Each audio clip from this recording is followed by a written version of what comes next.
Ladies and gentlemen, hello there, and welcome to another edition of the Mr. Warren Hayes Show. I am, of course, Mr. Warren Hayes, and this is the SmackDown Live recap show, where we are going to recap the SmackDown Live show that appeared tonight being June 11, 2019. That's right. This is something that happened. I'm gonna tell you straight off the bat, just like I did last night on Raw, when I did the Raw recap. I started the Raw recap and I was really, really excited. I was really looking forward to telling you what I thought about the show, and I came straight out of the gate, right out of the bat. Like, no dicking around. Just, right into it. It's like, boom. I told you straight off.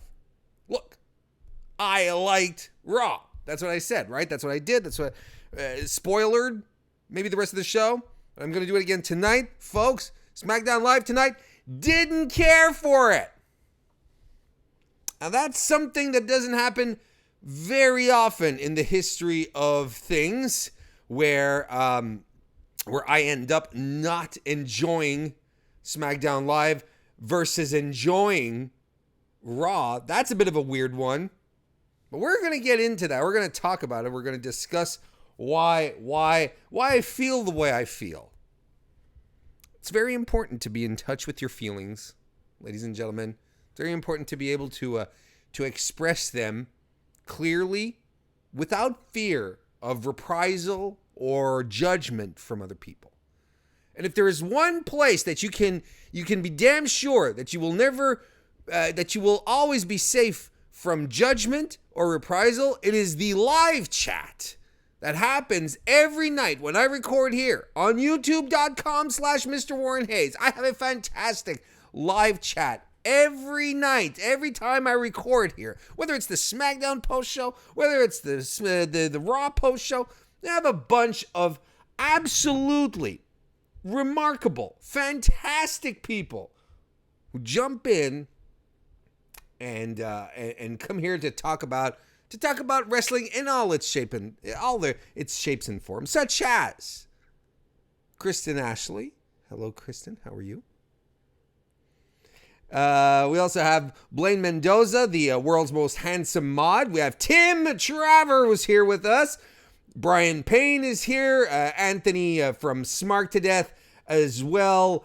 We have Maven Glean. We have Robert Larry. We have Michael Stepney, who's here as well, folks. Folks, Joe Anthony's here. It's a packed house. You should never fear. Maybe sometimes you just maybe you're watching this live, but you don't want to get involved in the chat. You're like, oh, no, I prefer to just keep my distance. Lurking is fine.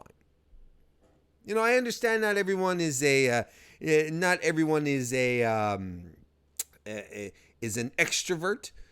And I respect that.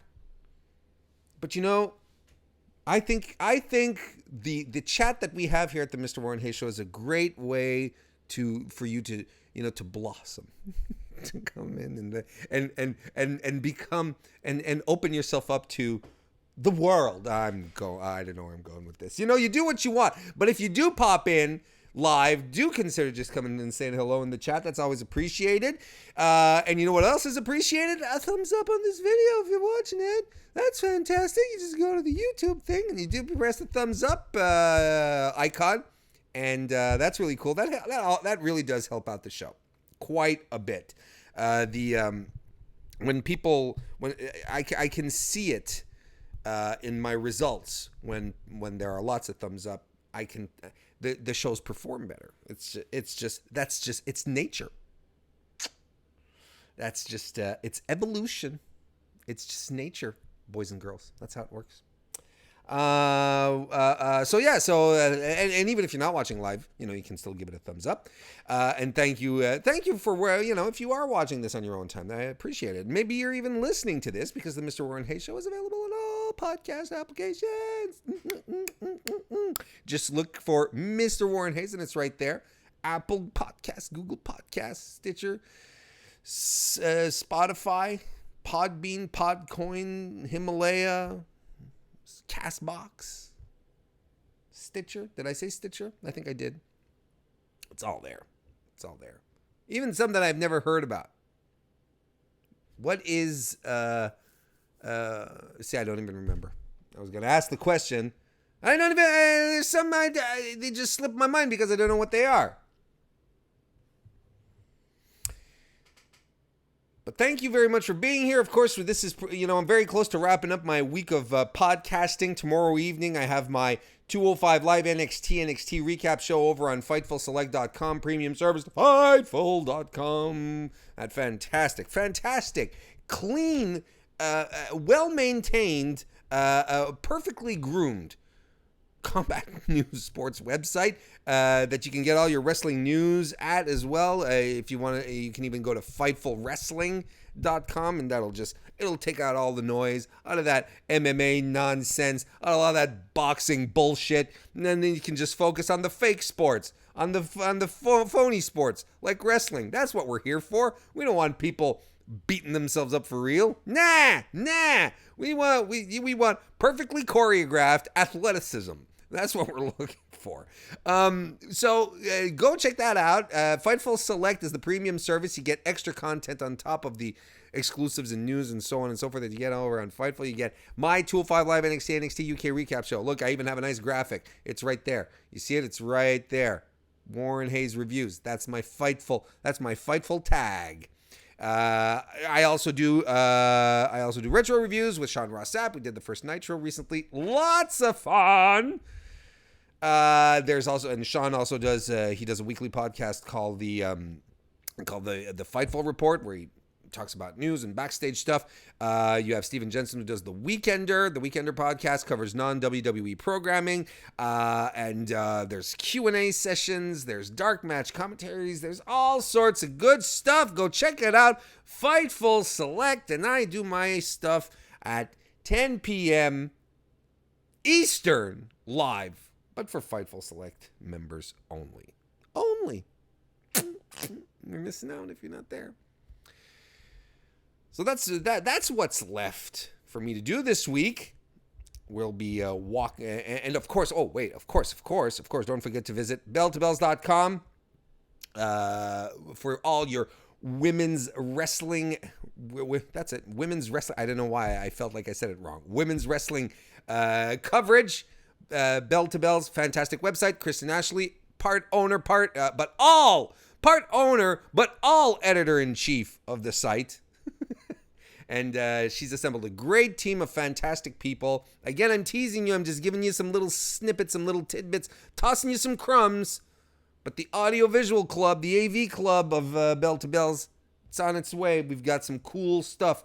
We've got some great stuff in our pocket. So make sure you go check that out. Belltobells.com, BELLTOBELLES.com. It's the same thing if you want to follow us on Twitter, Bell to Bells.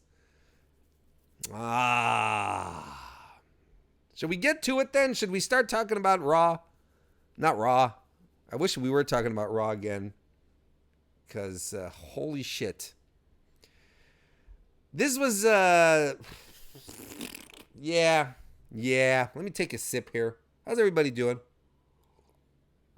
Let's go see what's going on in the chat. See, Phil is here. How you doing, Phil? See, there's a lot of people, a bunch of unbiased people in the chat here saying that Bell to Bells is the best women's wrestling site on the planet. And these are people who, Bell to Bells is better than your favorite women's wrestling site. These are impartial, very non-partial individuals who are commenting this in the chat very randomly.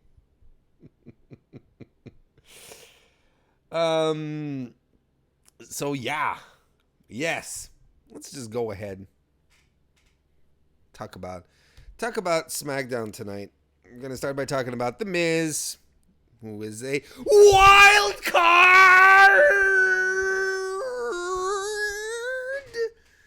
Yes, The Miz is your first wild card entry of the evening because it was so very, very important, so tip-top essential that we get some Raw talent on SmackDown to conduct an interview segment with fucking Shane McMahon. And here I was like just sitting there and saying to myself, well, Miz is here. Maybe, he's going to interview just about anyone. Maybe it won't be Shane. But no, of course it's fucking Shane. It has to be Shane. Shane, the strongest booked heel in the entire company. Listen. If anyone got that meme, press F in the chat. If you got that meme that I just did right here, I might send you a prize. No, I don't know. Maybe. Now here's the thing. Hang on. I don't want to bring myself down. I'm irate. It's just really, really, really frustrating on one end.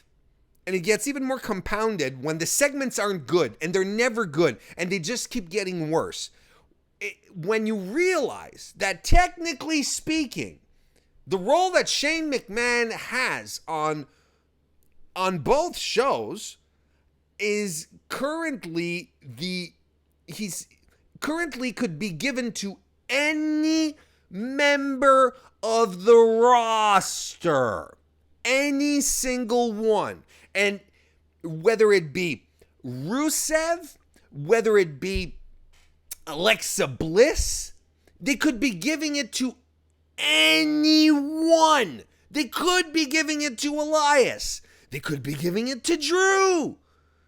But no, they're playing second banana to Shane for some reason. They want to book Shane really, really strong. Maybe outside the fact that at least Vince McMahon knows that Shane will never run away to try and then pop up and sign with AEW. There's no reason why they shouldn't be building a strong heel when the talent is bubbling over. Who did we not see again tonight? On SmackDown, we did not see Rusev. We did not see Shinsuke Nakamura. We did not see Asuka, Kairi Sane. We did not see Andrade. We did not see Finn Balor, who is the goddamn Intercontinental Champion. It's preposterous at this point. And Shane is on both shows. If Shane was entertaining, if he was good on the mic, if he was charismatic, and if he was fun, then we'd probably be much more forgiving, but he's not. And not only that, he's not a wrestler. He pretends to be a wrestler, and he pretends to be a wrestler, and he's not even a good wrestler. He pretends to be a bad wrestler. Oh my God. And it's really, really, really frustrating to me when you consider everyone they're sitting on and they're not putting on television and they're focusing on Shane on both shows. And I said it last week and I'll say it again. If there's one thing that the wild card rule is teaching us, ladies and gentlemen, is that the brand split is important. Because with the brand split, you do force creative to come up with different stories on every night. Now, we're just treading water with this Roman Reigns, Shane McMahon, Drew McIntyre, gross, masculine triangle. I don't know what you want to call it.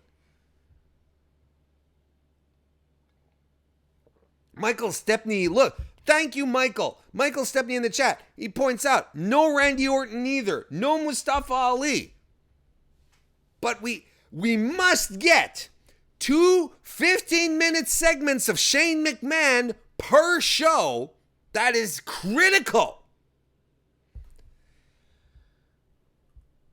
Yes, Maven, it pisses me off just a little bit. It pisses me off a lot. It just bugs me. It just fucking bugs me. Because there is absolutely no point. There's no point in putting Shane over in the way that he's being put over. Look, the whole promo here, the whole promo with Miz, and Miz Miz, one of the better mic workers in the company, one of the guy who is most comfortable with and who has the best character work, he can't even save this segment because it's so fucking dull. Dull. La, la, la, la, la, la, la, la, la, la.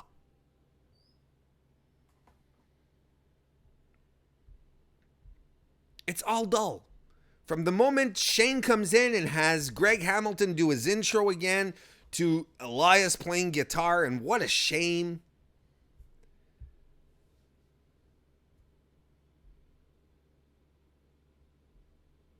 The whole thing was very, very boring, and this is what it led to. It led to Shane and Miz being catty with each other. And then Shane basically saying, look, if you want to match with me, we can make it happen tonight, but there's two conditions. You have to beat Elias, you have to beat Drew first. I'm like, what the fuck? Why would Miz even... Why would anyone... Anyway, it doesn't... Why? But we still got it. Anyway, this whole segment was a colossal waste. And... the gauntlet match starts during the commercial because of course, right? Because no way we can get actual like shows on no way we can get a full match on television now. So it starts during commercial. Elias is in control. He does hit the rope walk Meteora, which is really cool. Then Miz does the corner running knees. He goes for the third one, which is his clothesline in the corner, but it's met with a jumping knee from Elias. He avoids the drift away, but eats an electric chair sit out powerbomb by Elias, who covers him but only gets two. Elias goes for a top rope elbow drop, but it's avoided, and a skull-crushing finale ends it for Elias in a match which was relatively short. But I thought both guys looked really solid, and Elias looked really solid in this in these little 2 minutes here.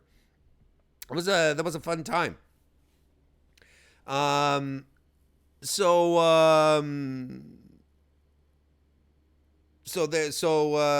in comes Drew then. That's it, right? It's Drew McIntyre's turn to come in, and so the match starts, and we go to commercial. And when we come back from commercial, Drew is in control. A boot to the face, however, a boot to the face, and Miz posts Drew, who rolls to the outside. Miz hits a sliding drop kick on Drew, who is on the floor.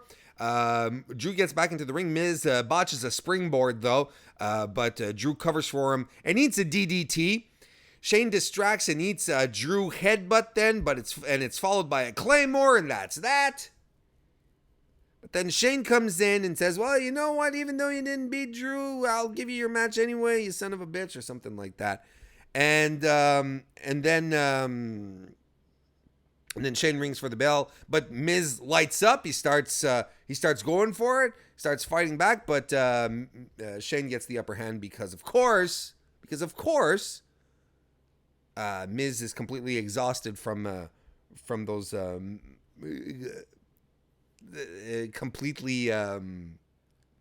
he's completely exhausted from those matches, and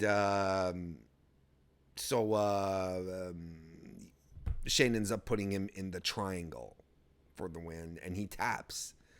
And this... Look, I've said everything I had to say about this. This was dumb. Backstage, Mandy and Sonya are giving magazines to Ember Moon, who's toying around on her Switch. I guess her character is... Ember Moon's character now is...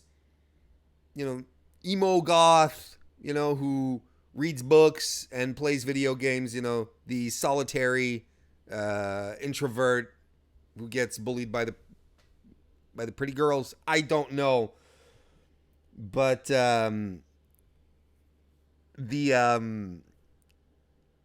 I don't I don't like this. And it's the same thing with the Alexa Bliss and Nikki Cross thing where they, it's like, oh, Nikki, I'll talk about it now because it kind of fits in this. I want to make a point here. Where it's like, oh, Nikki, did you see what Bailey said about you on social media? And, Nikki Cross is like, no. And like, fuck you, Nikki. You have a phone and you're on social media. Bullshit. It's like, oh, and have you seen what people have been saying about you, Nikki? They've been saying such mean things since you interfered in my match on Monday. Fuck you. And Nikki Cross says no. And God, fuck off, Nikki. For real. You have a phone. We know you have a phone. This is stupid. But it's not Nikki that I'm really flipping off and telling her to fuck off. I'm telling this to creative. What kind of morons do they think we are? Come on now. Come on. And then, it's like, oh, and one thing you have to remember is that, don't forget Bailey, she bullies me and she bullies people. And I feel like the women's division is senior high. That's what it feels like. Honestly, the writers cannot write for women. Women. Suddenly, it's like they're all dragging them back down to high school. These things about fitting in and being cool whereas they could just want to fight because of wrestling reasons. It could just be because of wrestling reasons, like Aleister Black told us tonight. It doesn't have to be because of the love of a man or a woman or for ideologies. I just want to beat the shit out of someone. It could be that. And you know what? That could be a lot of fun too. So I didn't need Ember Moon raging because because Sonya Deville and Mandy Rose are stacking magazines in front of her. Because Ember Moon could be literally just like, I don't give a shit, but if you want to hit the ring, let's go do it. Why is she letting this get to her? It's stupid. But I really feel like they can't write for women. It's just that it's like they all regress. It's like all the writers, which from what I understand are all male. They're all going through their own nerdy experiences from high school, I guess. I don't know.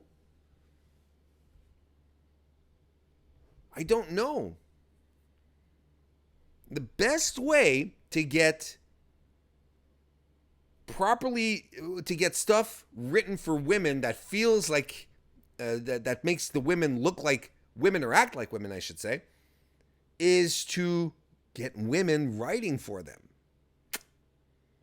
Or you just really go, look, they're not women, they're not men, they're wrestlers. Let's just have them fight for wrestling reasons. I want to say hello to Carlos and JS Brown who are in the chat right now. Robert Larry says the WWE are making the entire women's division a complete joke as well as embarrassing themselves.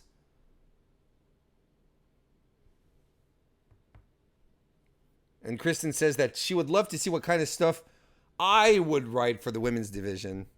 You kidding me? You could only look. My ideas are so prime that they are in a sealed envelope that I have sent to Stanford.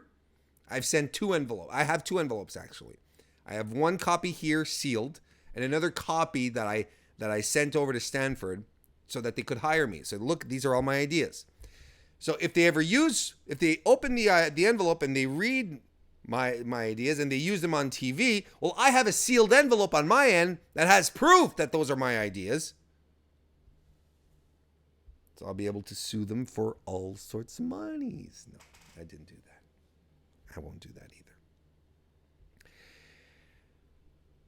Eric Rowan and his ongoing menagerie of beer metal band shirts comes out with Daniel Bryan, by the way. They cut a promo. They say the Planet's Tag Team Champions are here, and they are here to defend their titles against AJ Kirsch and Dave Dutra, who are none other than the Yolo County Tag Team Champions, who have splendid cardboard cutout tag belts over their shoulders, and they are the YOLO Tag Team Champs. But as Brian specifies here, not only is this a champion versus champion match, this is a title unification match. Oh, I thought that was hilarious. And they are about to get at it, but Heavy Machinery come out. And they accuse the tag champs of being cowards, ducking them because they want a shot at the title. Daniel Bryan says, cool speech. But he literally says, cool speech, but you guys haven't done anything to warrant a title. You know, Daniel Bryan spoke probably 50 words overall in this promo. 75? Someone should count. Can someone count? Go back and watch the promo. Oh, it's not available yet. On Hulu? No, that'll be tomorrow. But probably like 75 words. But that was, hang on a second, Warren. That was kind of a dick thing, you know, asking your chat, hey, could someone go do this really menial task that I don't want to do? Why? Am I turning heel for real? Don't answer that. Oh boy, here we go. I just derailed chat for real this time. Here's the thing. Daniel Bryan in his like 50 to 75 word promo was gobs more entertaining than the entire 15-minute segment with Shane McMahon. Everything was precise, it had value, and it was funny. Anyway, Daniel Bryan, being the gracious champion that he is, says, well, to Heavy Machinery, well, why don't you gentlemen fight the YOLO County Tag Team Champions? And they do. They go right for them. And look, it's basically a lot of power offense by Heavy Machinery. I don't think I have to. Tell you guys that this is an enhancement match, right? Squash match. And we get the caterpillar from Otis Dozovic, and the pop up into the compactor. Man, the compactor is such a good finisher, though. It's a really, really good finisher. That was a lot of fun. And the Heavy Machinery, and yes, as CM Phil in the chat says, Heavy Machinery are the new YOLO County Tag Team Champions. Oh, brother. That was a lot of that. That was a good time. That was a good time. Oh, we have Sean Ross Sapp in the chat. He's asking me who was my MVP of this week's SmackDown, and Carmella. I'm going with Carmella. She was fantastic. We're going to talk about her in a short bit. I also want to say hello to Bob Aruski. We want to say hello to Bob Aruski, who just joined the chat. Yeah. How you doing, Bob? Oh, boy. Okay, so R-Truth is backstage, and he's talking with Carmella. He's saying how exhausting it is to be the 7-Eleven champion, but he can't let it go. It's destroying his life, but he can't live without it. Oh, that's the most romantic thing. Then he hears a noise, and Carmella jumps him and pushes him into a road case. Says, "Look, hide here, hide here." And R-Truth clearly tells her, "Don't lock it, though." She closes the lid, but it's just like some guy, some pencil neck who walks by. It's not even a proper wrestler. Just like a pencil neck. So there was nothing really to be afraid of. But, you know, better safe than sorry, I guess. But Carmella can't get the lid back open. It's locked! Carmella, you were clearly said. He clearly told you.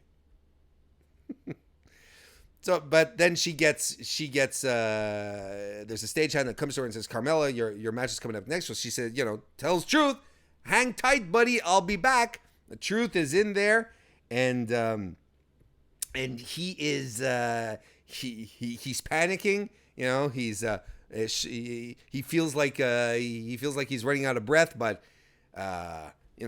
she leaves him alone, and then former WWE champion Jinder Mahal arrives, and two-time 24/7 champion. He walks up. He hears Truth panicking, so he raises his voice to impersonate Carmella. It is a very good Carmella impression. God bless Jinder Mahal. And he goes off to find a crowbar while Truth stays in his road case. That's the kind of thing, you don't expect to see. When there's things that when there's things that you don't expect to see. I didn't expect to see like R-Truth being locked up in a crate for the 24/7 thing. As much as this was fun again tonight. We'll get to the conclusion later, but the elevator stuff last night on Raw was fantastic. This was good too. Next we had the shining light of tonight's SmackDown Live episode, Sonya Deville versus Carmella. Now, this again, ladies and gentlemen, is another moment in time where we can check box. We can go mark it on your calendars. That's what I'm trying to say. Check boxing. What am I talking about? This is the moment that you mark on your calendars. Another day that proves to us that Carmella is a good wrestler.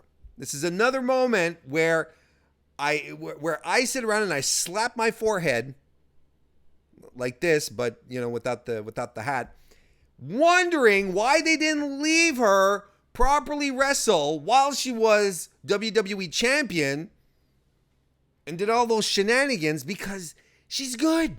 She is so good. And it's amazing. Look, she was the valet, right? In NXT. Enzo and Cass, remember those two dudes? And she's the one who currently is still employed by WWE and could probably wrestle circles around both of those guys. It's crazy. She was the valet, and she's the one who arguably has the greater amount of success. And if you want to argue against that, go right ahead, but you'd be hard pressed. You'd be hard pressed to convince me.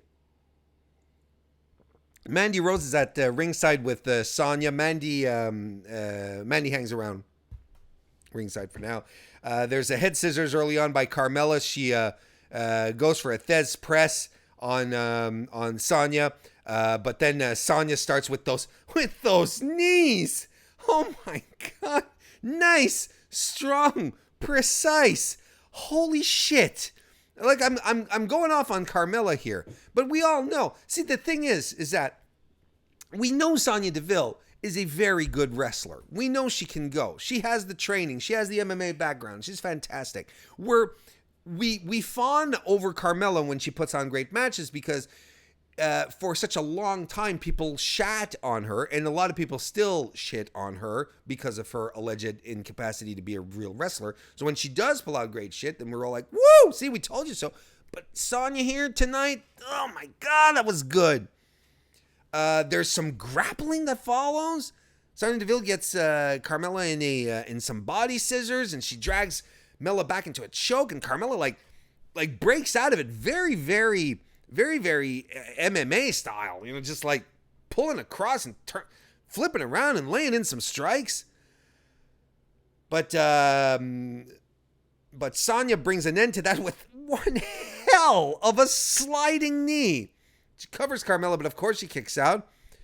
They tangle up near the ropes, and Carmella reverses Sonya into the code of silence, which was just beautiful stuff. Mandy puts Sonya's foot on the rope, though, And the referee didn't see her do it, but does see the foot on the rope, so gets Carmella to break up the hold. Carmella is pissed, so she chases Mandy down, gets back in the ring, and she eats a knee.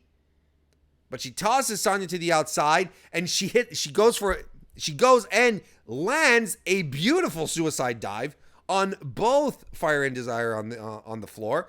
Milla gets Sonya back into the ring. Mandy tries to distract her some more, hits a super kick on Mandy, gets in the ring, but Sonya gets a step-up knee and wins the match. It was short, but it was a lot of fun, and it's a situation where I'm like, they should have given these women a solid 10 minutes, but no, you know what? We needed more Shane McMahon. We didn't need two competent, entertaining female wrestlers putting on a good, fun show on your wrestling program. No. We needed Shane McMahon, trying to be entertaining on the mic. Kristen Ashley says that she's writing an article making a case that Carmella should pin R-Truth for the 24/7 title. That's coming up on belltobells.com. CM Phil says the reversal into the Code of Silence was slick. Robert Larry says next week's SmackDown match, Carmella and Ember Moon versus Mandy Rose, Sonya Deville tag team match. You know what? Announced and I didn't see it. That'd be great. That would be great. Put that in the main event. Would it be wrong, Joe Anthony says, would it be wrong to argue that when we talk in-ring work and character work, Carmella is one of WWE's 10 best women performers on the current roster? I would say so. I wonder what you guys in chat think about that. That was a lot of fun. And Blaine says Carmella has a nice super kick too. Shane McMahon says, welcome, by the way. Says he's not completely sold on Carmella, but he does enjoy her pairing with Truth, and that's yes, the pairing with Truth is perfect, and she that's another thing, is that she can do her comedy bits really, really well. So now we have that segment that I spoke about earlier where we have Alexa Bliss and Nikki Cross backstage, and they are both wild cards!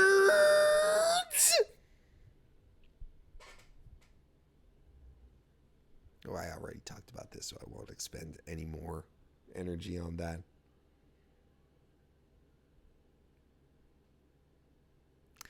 The New Day come out to the ring for a nice little promo segment. Today is the actual return of Big E. He says, if I had a title run for every return, I'd be Charlotte Flair. And Kofi says, oh, that's a booking joke. And I'm like, oh my God. And they try to cover up. It's no booking as in you're booking flights. It's like, God. And then Xavier Woods gets back on the mic and says, look, we're going to finish this match early so I can go back to E3.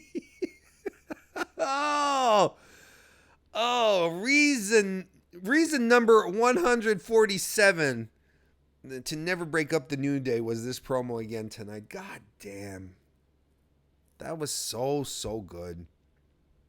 Speaking of E3, did y'all see that Banjo-Kazooie is going to be added? Is the character anyway, the duo is going to be added to Super Smash Bros.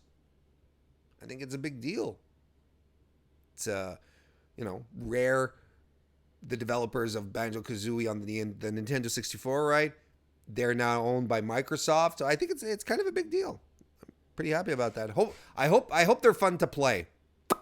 They're also adding in the nameless hero from Dragon Quest, but I don't give a shit about Dragon's Quest. But maybe he's fun to play. So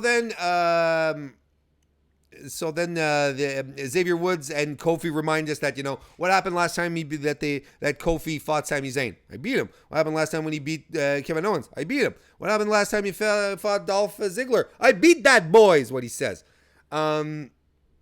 So no more sneak attacks because they're going to be fighting in a cage at Super Showdown. Anywho, then you have Dolph who comes out, who says that Kofi betrayed himself. There's only one reason you're still WWE champion, and they show us footage from Super SmackDown in the Sand show, which I'm glad because I didn't watch. And apparently Xavier Woods kicked Dolph Ziggler in the face, which allowed Kofi to hit the Trouble in Paradise for the win.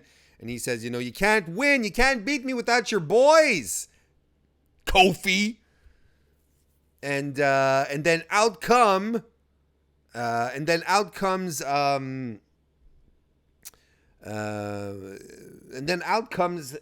KO, Kevin Owens, and Sami Zayn, who is a wild card. And if I'm not mistaken, ladies and gentlemen, that makes it 5 wild cards. 5 wild cards. We have The Miz, we have Drew McIntyre, we have Alexa Bliss, Nikki Cross, and Sami Zayn. Wasn't it supposed to be 4 superstars a week? Yeah, but no, we don't care about anything. And fuck you all, and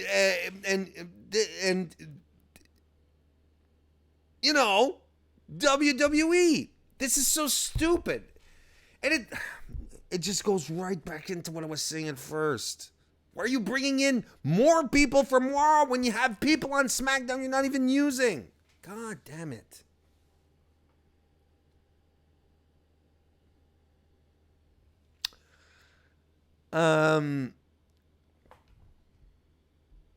So basically, look, there's just a lot of back and forth. Once we were out of, the excitement of Big E returning, because the audience was into that. I was into that. Who doesn't like Big E? Everyone likes Big E Langston. Once we were outside of that, and the heels came out, it just became very bog standard with Dolph calling everyone hypocrites, or I don't know who was calling who. Anyway, it was to set up the match earlier in the evening, and we really didn't need all that much of a setup because we all understand the feud. We all understand the history that these men have because the history is super recent.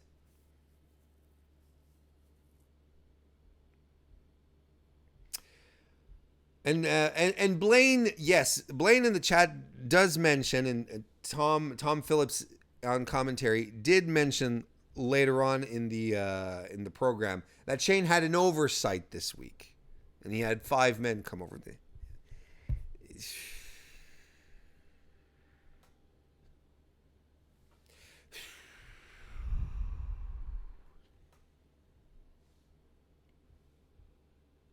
God, I hate the wild card rule.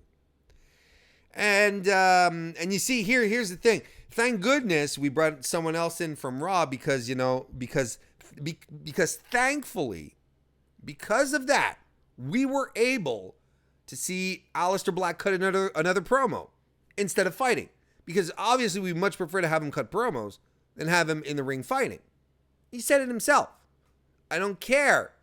The reasons don't matter. I just want to fight. I want to beat someone up.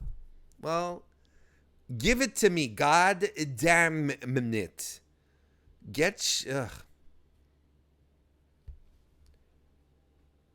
There wasn't any Roman on the show either tonight. There wasn't any Roman on the show as well.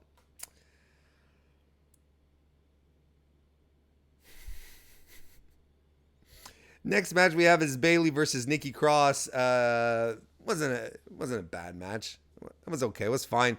Look, I'm gonna tell you guys right off the bat here. Bayley she cuts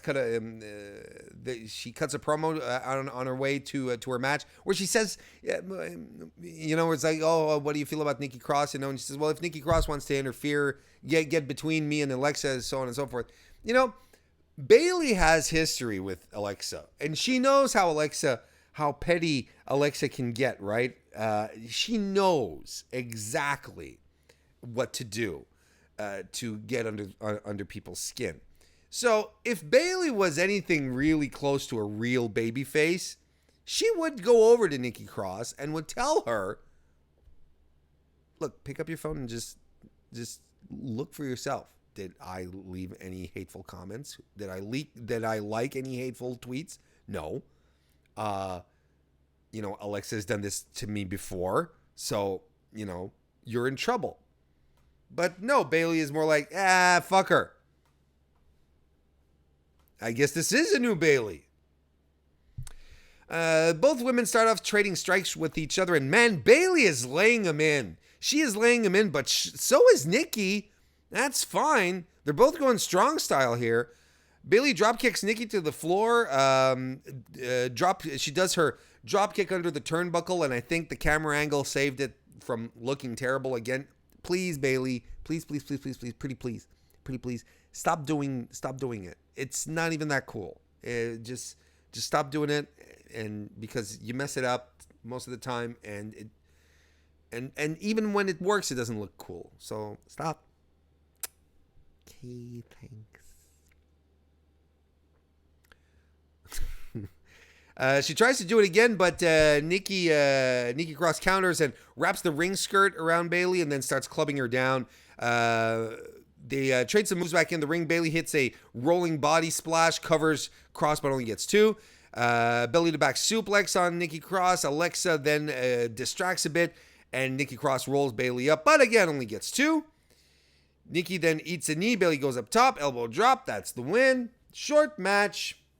Wasn't that like I said, wasn't that incredible, but wasn't scandalous either. Wasn't that bad. It was fine. We're backstage again where Jinder is walking around with a crowbar and a ref. He's a smart boy.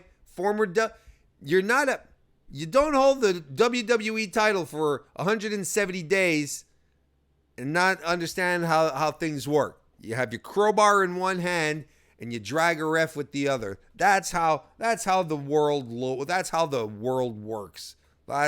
world works. But the road case is gone. It's gone. They're all loading the crates, going elsewhere, going to Los Angeles is what we've been told. But we do hear R-Truth still locked in one of them. He's not dead yet. But the road case is gone. And Mella just arrives just as the road case is being carted off by a forklift. Then we see Apollo Crews, who apparently hasn't forgotten what Andrade did to him last week. Kept him from having a match because Finn Balor interrupted. Can I point out something? I pointed it out on Twitter, but I want to point it out here on record with my beautiful voice here. Finn Balor hasn't had a match on SmackDown since the beginning of May. Since the beginning of May, he has not had a single match on SmackDown Live, and he's your Intercontinental Champion. He's even barely been on TV. Do you want to figure that one out? And the wild card rule is so good. Wild card rule is so spontaneous. It's good, so good for the business. So good for WWE. Oh, and we also see Chad Gable, who he's been gimmicked up. He's got a little USA thing, and he's got his hair cut all nice and short, and he's taking notes on Apollo Crews.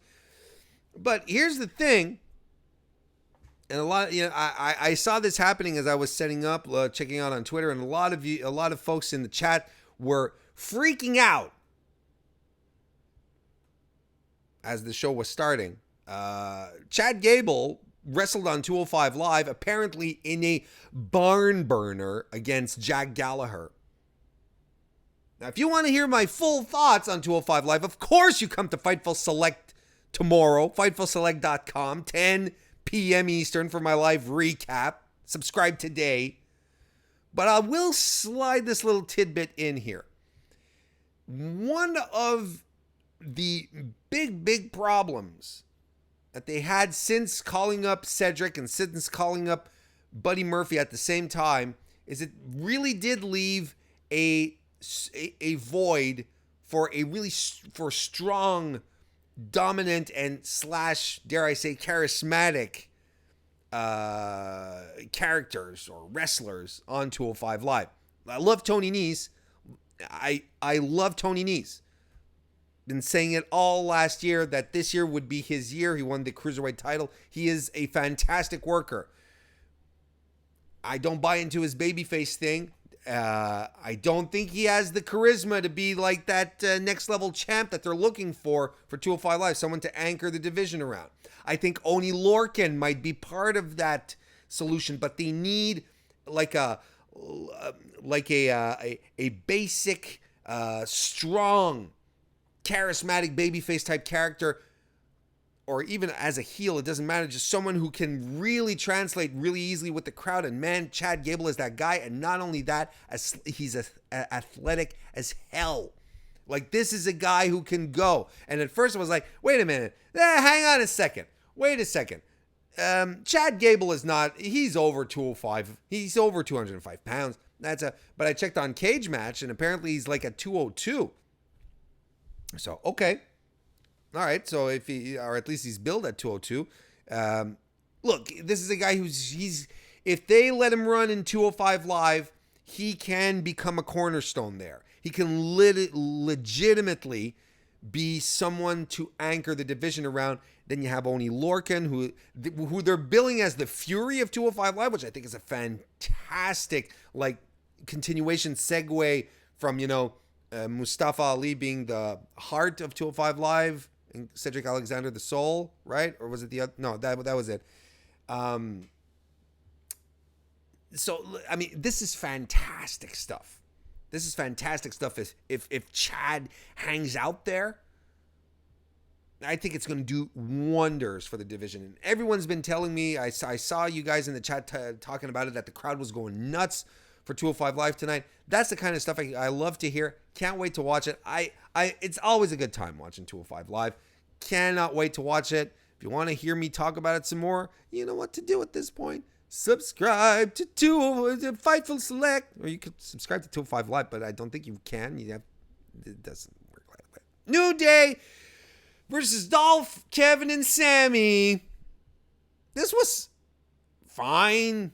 This whole match, essentially, you know what it was about? I'll tell you what this match was about. It was about giving Big E his hot tag. This is what this match was for. Woods and Dolph start off with some arm locks, nice, methodical, slow start. Eventually, Sammy gets in and the heels stay in control of Woods. But Woods gets back into control. Sammy gets the unicorn stampede. Big E whips Kofi into a sliding dropkick on Zayn, and he covers, but only gets 2. Kofi dives in on Zayn in the corner, but Sammy dodges, and Kofi falls to the floor. As the referee is distracted, Dolph runs and mows Kofi Kingston down. Dolph becomes the legal man, drop kicks Kofi in the ring, who rolls to the outside. Again, the referee gets distracted, and Kevin Owens sentons Kofi Kingston on the floor, and we cut to commercial. And at this point, I'm thinking, well, this is an interesting story that they're telling, because the New Day are such a cohesive unit. They've been wrestling together for years. They're best friends, so on and so forth. How do we expect these 3 guys here to work together outside of Sammy and Kevin, who do have chemistry and history? How are the 3 of them going to work together? Well, it turns out that their dislike of the New Day has coalesced them together into a very cohesive package.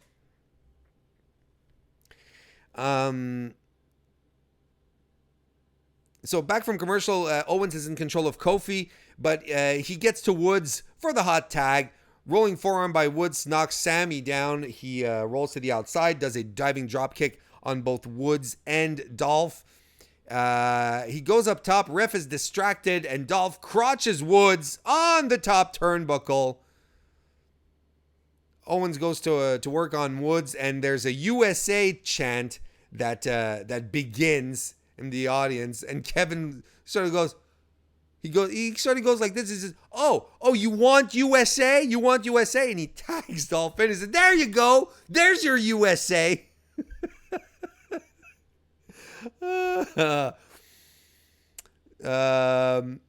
Eventually, there's a Kevin Owens goes for a moonsault on Woods, but Woods tries to roll away, but rolls away like under Kevin Owens, and Owens covers him for 2, and you could tell that Woods was supposed to move completely out of the way. The moonsault was not supposed to connect. You could tell, like, Woods and Owens traded some words there. Woods was supposed to roll out of the way to get the hot tag, but they were able to work around it. And finally, Big E does get the hot tag, and he gets some huge belly-to-belly overhead suplexes on Dolph. He gets 2, followed by a good old-fashioned belly-to-belly. Big splash. Dolph is on the apron. Big E goes for the YOLO dive, but he eats a knee instead. He avoids a famouser. Big E grabs Dolph. Dolph accidentally super kicks Zayn, though. He super kicks Woods as well.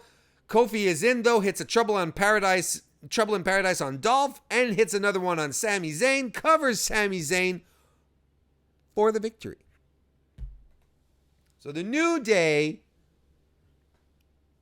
win. Good for them. This was okay. This was fine. There was nothing too special about it, but nothing egregious with it either. But it was just kind of there. Everything sort of hung there tonight. There was nothing really to write home about, and especially not the segments, which were very, very lackluster. The 24/7 title stuff, I really enjoy. I think they're doing a great job with it so far. But the rest was very, very so-so. Outside, of course, of Carmella, which is versus Sonya Deville, which was a nice, nice little breather. Good work from both women there. It was some fantastic stuff. So, folks, we're gonna wrap this one up. We're just about done here on the Mr. Warren Hayes show, starring Mr. Warren Hayes. Talked about everything we have to talk about regarding SmackDown Live. So, yeah. What else is there to say other than thank you very much for watching? I want to thank everyone for dropping in the chat tonight. It is always a pleasure, a thrill to see so many people dropping in, chatting and having a good time and saying nonsense. I can't wait to go back. This is part of my routine now. So once I'm done, I just go back and I check out some of the nonsense that was said. And it just warms my heart. I love everyone who pops in my chat. I love my mods. You guys are fantastic. Everyone does a great job. Everyone is cool. Everyone. God, I love everyone. I love everyone so much. But thank you. I want to thank you all for watching. Whether you're watching live, whether you're watching or listening on your own time, I appreciate it a great deal. And we're gonna wrap this one up. So FightfulSelect.com tomorrow night, 10 p.m. Eastern for 205 Live NXT UK recap show, folks. Thanks again. We'll see you next time.